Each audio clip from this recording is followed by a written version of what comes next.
قال رسول الله صلى الله عليه وسلم لا صلاة لجار المسجد إلا في مسجد. رسول الله صلی الله علیه وسلم فرمایي لمونځ نسته هم جوار د مسجد لره مگر په مسجد کې کول د لمانځه. د الله رسول صلی الله علیه وسلم فرمایي لا صلاة لجار المسجد، کم چا چې مسجد ته کور نږدې وي یعنی دی د ماجد د مسجد امسایه وي او دی په کور کې لمونځ کوي، د دې لمونځ په دې کور کې نه کیږي مگر دا سړی به لمونځ چیرې کوي؟ په مسجد کې به کوي. یو صحابي ده چې هغه په سترګو ړوند ده، هغه فرمایي رسول الله صلی الله علیه وسلم ته دغه نوم ابن مکتوم رضی الله تعالی عنه ده، هغه رسول الله صلی الله علیه وسلم ته څه فرمایي؟ فرمایي وای یا رسول الله صلی الله علیه وسلم انی رجل ضریر بصیر شاسع الدار ولیا قائد لا يلاومني فهل لي رخصة أن أصلي في بيتي؟ قال هل تسمع نداء؟ قال نعم. قال لا أجد لك رخصة. حضرت عبدالله ابن مکتوم رضی الله تعالی عنہ رسول الله صلی الله علیه وسلم ته فرمایي یا رسول الله صلی الله علیه وسلم انی رجل ضریر بصیر، زه یو داسې کس یم، یو دی سړی یم چې په سترګو ړوند یم، شاسع دار، زما کور هم لرې ده، کور مې هم لرې ده، یو داسې کس هم لرم چې هغه مې مسجد ته بوځي خو ما ته مناسبه نه ده ځکه زما کور هم لرې ده، زه ړوندم یم. ایا فهل لی رخصة، ایا ما ته رخصت سته، اجازه سته چې ان اصلي فی بیتی، زه په خپل کور کې لمونځ وکم؟ ما ته اجازه سته چې زه کور لمونځ وکم؟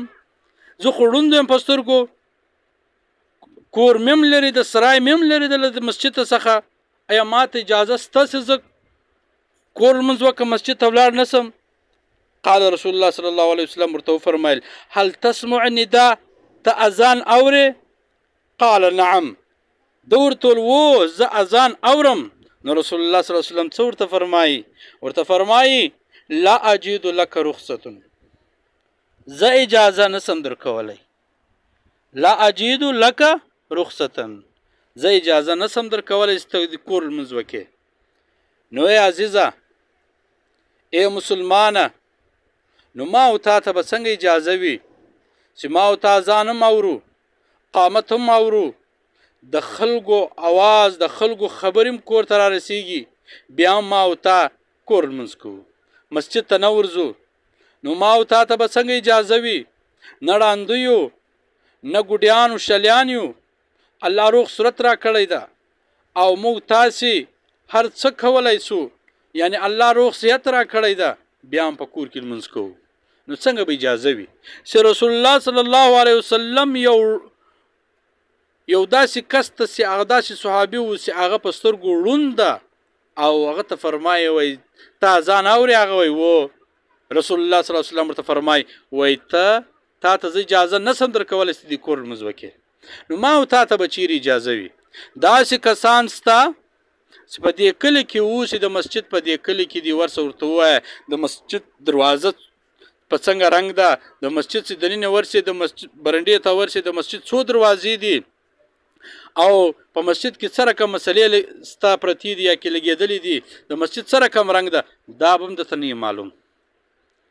ای د الله ولی، یو ورځ ته مرې که نه مرې، ته دا سوچ نه وایې یو ورځ مرګ سته که نه سته؟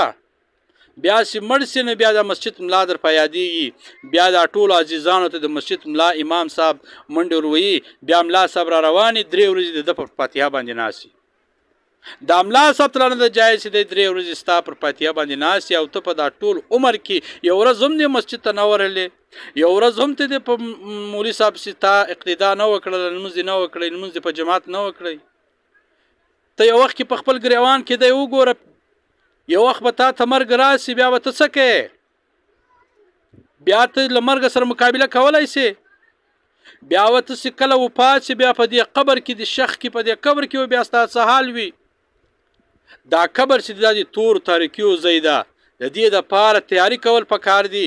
دې ته به څراغ ته له دې ځای وروړې، دې ته به ته بالش و